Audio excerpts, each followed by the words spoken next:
नमस्कार, खबरें खेती की में आपका स्वागत है। सबसे पहले मुख्य समाचार। देश में जैविक खाद का उत्पादन लगातार बढ़ रहा है। पूसा इंस्टीट्यूट के पुष्प विज्ञानियों ने ग्लैडियोलस की पूसा शुभम और गेंदा की पूसा अर्पिता किस्में जारी की। मार्च 2012 तक देश में 40 टन फसल के भंडारण के लिए नए वेयर हाउस तैयार हो जाएंगे।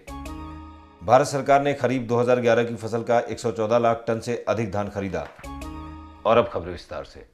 देश में ऑर्गेनिक फार्मिंग का विस्तार होने के साथ साथ जैविक खाद का उत्पादन बढ़ रहा है। ऑर्गेनिक फार्मिंग में रासायनिक खाद की जगह गोबर की खाद, वर्मी कंपोस्ट यानी केचुआ खाद तथा बायो फर्टिलाइजरों यानी जैव उर्वरकों का इस्तेमाल किया जाता है। साथ ही कीट व्याधियों की रोकथाम के लिए IPM यानी इंटीग्रेटेड पेस्ट मैनेजमेंट तथा फसलों के रोगों की रोकथाम के लिए इंटीग्रेटेड डिसीज मैनेजमेंट की तकनीकें अपनाई जाती हैं। जैविक खादों का उपयोग बढ़ रहा है, इसलिए उनकी मांग पूरी करने के लिए जैविक खादों का उत्पादन बराबर बढ़ रहा है। सन 2008-2009 में 25,065 टन जैविक खादें पैदा की गई थी। सन 2009-2010 में 20,040 टन जैविक खाद पैदा की गई। सन 2010-2011 में जैविक खाद के उत्पादन में एकदम वृद्धि हुई और जैविक खाद का उत्पादन 37,998 टन हो गया। नई दिल्ली में स्थित पूसा इंस्टीट्यूट में पुष्प विज्ञान में पिछले 6 दशकों से अनुसंधान चल रहा है। इसके फलस्वरूप वहां के पुष्प विज्ञानियों ने गुलाब, गेंदा, गुलदाउदी, ग्लैडियोलस इत्यादि की दर्जनों नई किस्में जारी की हैं। ये किस्में पुष्प उत्पादकों में अत्यंत लोकप्रिय हैं। कुछ समय पहले ग्लैडियोलस की एक नई किस्म पूसा शुभम जारी की गई। पूसा शुभम में लंबे डंठल पर क्रीमी पीली आभा वाले बहुत सुंदर 14 से 16 फूल लगते हैं। पूसा शुभम के फूलों को 10 दिन तक बिना मुरझाए गुलदान में सजाया जा सकता है। एक पौधे में 2-3 टहनियां होती हैं और ये 2 कॉर्म पैदा करता है। प्रत्येक कॉर्म से छोटे छोटे 20 कॉर्मेट पैदा होते हैं जो अगली फसल बोने के काम आते हैं और बीज के रूप में भी बोए जा सकते हैं। इसके साथ ही अत्यंत लोकप्रिय फूल मैरीगोल्ड यानी गेंदा की नई किस्म पूसा अर्पित जारी की गई है। इसमें हल्के नारंगी रंग के सुंदर फूल उगते हैं। पूसा अर्पिता प्रति हेक्टेयर 18 से 20 टन फूल पैदा करती है। इसमें दिसंबर के मध्य से फूल आने शुरू होते हैं जो फरवरी के मध्य तक चलते हैं। इन किस्मों के फूलों के बीज प्राप्त करने के लिए पूसा इंस्टीट्यूट के टोल फ्री नंबर 1800-118989 पर सुबह 10 बजे से शाम के 5 बजे तक जानकारी प्राप्त कर सकते हैं। इस नंबर पर पूसा से जारी की गई अन्य किस्मों के बारे में तथा द्वीपों के किसान भाई अपनी कृषि समस्याओं के बारे में भी जानकारी प्राप्त कर सकते हैं। नंबर एक बार फिर नोट कर लें, 1800-011-8989।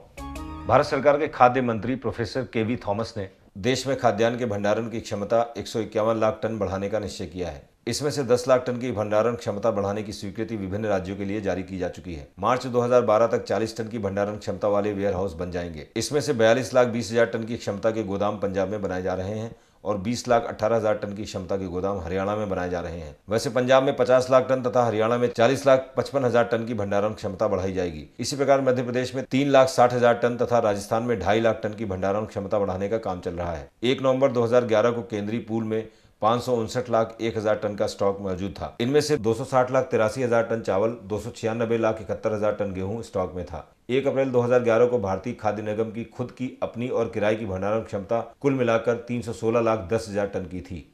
2 दिसंबर तक भारत सरकार ने किसानों से 114,10,000 टन धान खरीदा। धान की यह खरीद 1 अक्टूबर 2011 से शुरू की गई थी। धान की यह खरीद पिछले साल 2010 की खरीद की तुलना में सामान्य अवधि में 2.71% अधिक है। पिछले साल 2 दिसंबर तक 111,10,000 टन धान खरीदा गया था। किसानों से धान 1,080 रुपये प्रति क्विंटल खरीदा गया है, जबकि पिछले साल 100 रुपये प्रति किलोग्राम खरीदा गया था। इस वर्ष की खरीफ में धान की बम्पर पैदावार हुई है, इसलिए खाद्य मंत्रालय को आशा है कि कुल 380 लाख टन धान खरीदा जा सकेगा। पिछले साल की फसल से भारतीय खाद्य निगम तथा राज्य स्तर की एजेंसियों ने कुल मिलाकर 342 लाख टन धान खरीदा था। भारत सरकार ने सन 2007 के बाद पहली बार सन 2011 में ही भारत से 20 लाख टन चावल का निर्यात करने की अनुमति दी है। भारत के चावल निर्यातकों ने 15 लाख टन गैर बासमती चावल निर्यात करने के सौदे कर लिए हैं। ज्यादातर चावल अफ्रीका और खाड़ी के देशों को निर्यात किया जाएगा। भारत से गैर बासमती चावल $430 प्रति टन के भाव पर निर्यात किया जा रहा है।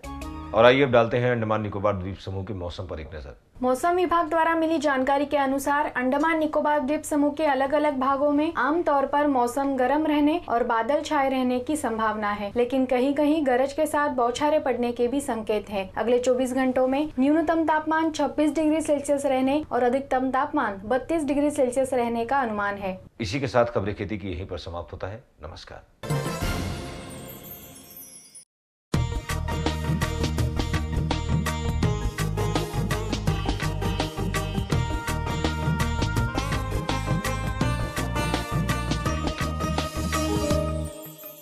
मंडी भाव बुलेटिन में आप सभी का स्वागत है। आइए डालते हैं विभिन्न राज्यों की विभिन्न मंडियों से प्राप्त हुए ताजा मंडी भाव पर एक नजर।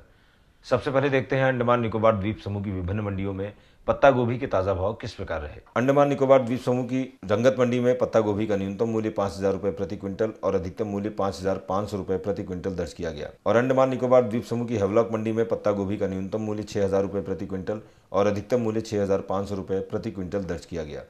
तमिलनाडु की विभिन्न मंडियों में मूंगफली के ताजा भाव इस प्रकार दर्ज किए गए।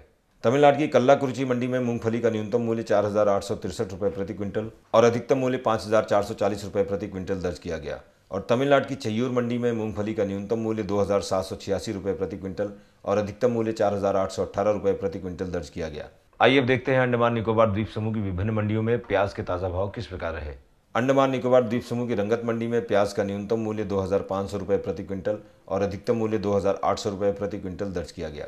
और अंडमान निकोबार द्वीप समूह की हेवलॉक मंडी में प्याज का न्यूनतम मूल्य 2,800 रुपए प्रति क्विंटल और अधिकतम मूल्य 3,200 रुपए प्रति क्विंटल दर्ज किया गया। पश्चिम बंगाल की विभिन्न मंडियों में चावल के ताजा भाव इस प्रकार दर्ज किए गए। पश्चिम बंगाल की कूच बिहार मंडी में चावल का न्यूनतम मूल्य 2,075 रुपए प्रति क्विंटल और अधिकतम मूल्य 2,150 रुपए प्रति क्विंटल दर्ज किया गया। और पश्चिम बंगाल की बर्धमान मंडी में चावल का न्यूनतम मूल्य 1,690 रुपए प्रति क्विंटल और अधिकतम मूल्य 1,710 रुपए प्रति क्विंटल दर्ज किया गया। और अब अंडमान निकोबार द्वीप समूह की विभिन्न मंडियों में टमाटर के ताजा भावों पर एक नजर।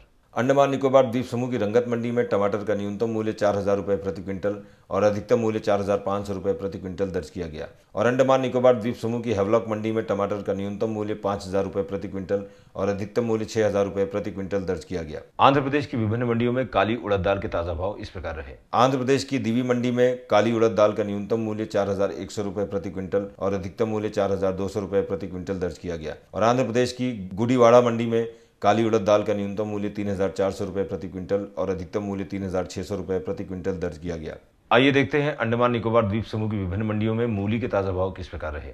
अंडमान निकोबार द्वीप समूह की रंगत मंडी में मूली का न्यूनतम मूल्य 2,000 रुपए प्रति क्विंटल और अधिकतम मूल्य 2,500 रुपए प्रति क्विंटल दर्ज किया गया। और अंडमान निकोबार द्वीप समूह की हेवलॉक मंडी में मूली का न्यूनतम मूल्य 2,000 रुपए प्रति क्विंटल और अधिकतम मूल्य 3,000 रुपए प्रति क्विंटल दर्ज किया गया।